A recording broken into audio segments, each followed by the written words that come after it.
Welcome back.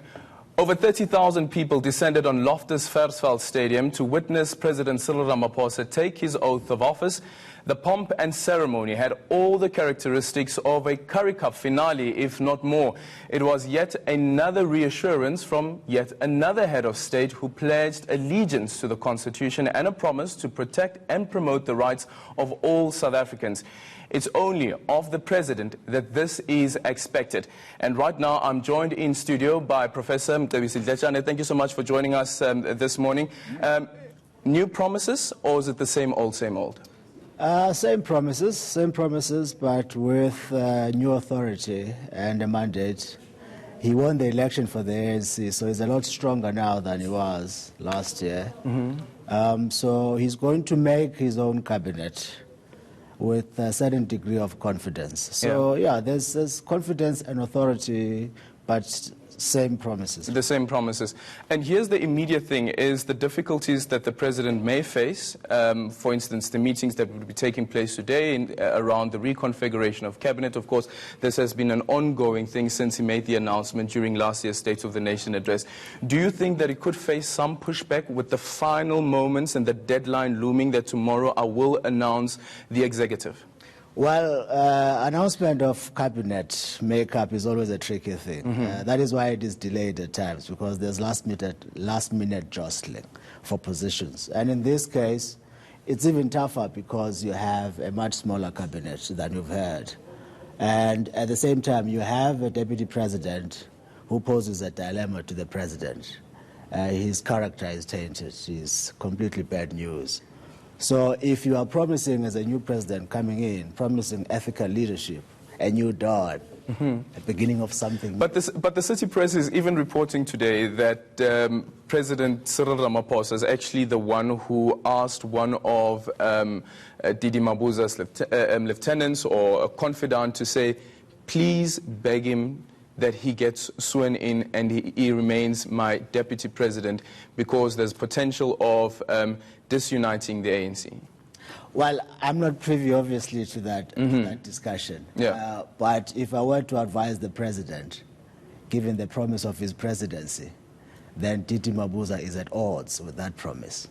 That would be my answer to that question. But what lies in it for the ANC then, if the president was to go that route, the route that says that I'm going to choose a different deputy president who's not the deputy president of the ANC?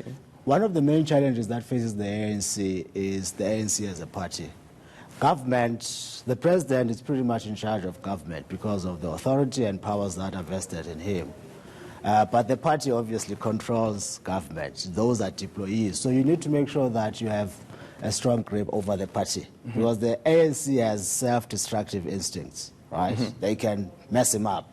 So you need to cover that space, especially because you have an SG who's intent on bringing you down. So reinforce your grasp over the ANC, and Didi Mabuza, assuming that he remains an ally of the president, would be deployed there to make sure that they mark ace and make sure that the ANC swings nicely behind the president. The discussion that we had earlier on about the new investigative directorate, do you think that that could be problematic for the SG of the ANC and potentially the ANC as a whole? It could be quite problematic. I mean, there's a book that was written by Sizwe Samayanda about 2 or 3 years ago about the horrible things that Didi Mabuza did at Mpumalanga when he was premier.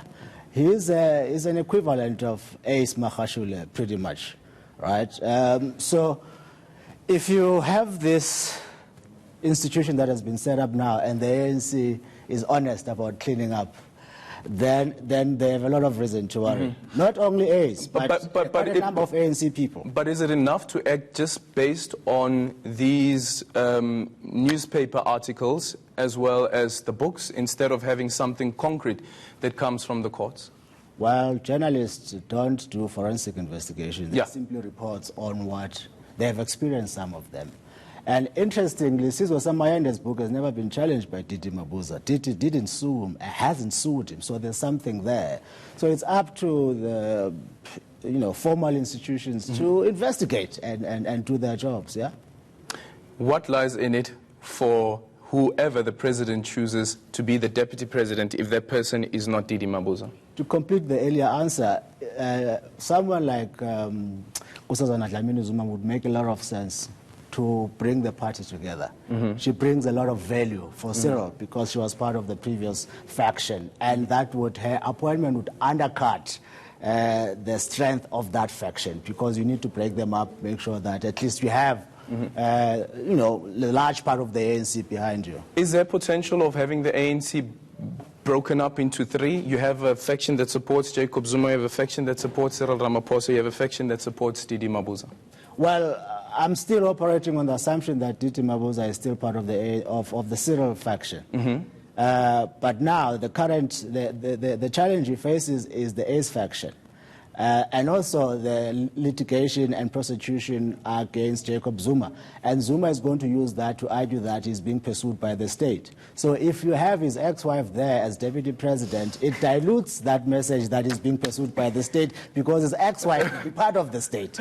Well, all I can say, it's an unfortunate way of speaking of Dr. Nkosazana Dlamini-Zuma. And she's always fought this thing of being called the ex-wife. Professor? But she was an ex-wife. That's not a problem. Indeed, that's not the issue. But thank you so much, Professor Mcebisi. After the break, spinners and spanners.